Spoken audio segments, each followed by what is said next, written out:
திருமணம் லேட் ஆகிறதா அப்படின்னு ஒரு ஷார்ட்ஸ். அந்த ஷார்ட்ஸில் ஒரு கமெண்ட் வந்திருக்கு. You are not giving the solution to the problem. Are you confusing the public அப்படின்னு ஒரு நண்பர் கேள்வி கேட்டிருந்தார்.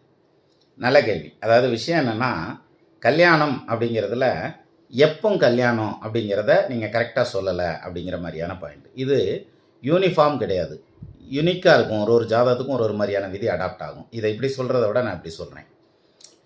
அதாவது கோச்சார குரு 7ஆம் இடத்துக்கு வந்ததுன்னா குருபலம் வந்துருச்சுன்னு அர்த்தம்.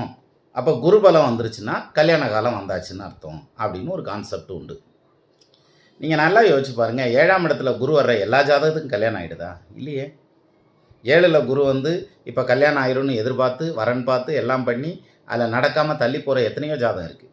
ஆனால் 7ஆம் பாவத்தில் குரு வந்தப்போ கல்யாணம் நடக்கிற ஜாதகமும் இருக்குது. ஸோ அதுதான் சார் ஜோசியம். நீங்கள் ஒரு கோடு எடுத்து அதில் லைனை போட்டு அது மேலேயே நிற்க முடியாது. ஒவ்வொரு ஜாதகமும் ஒரு ஒரு மாதிரி.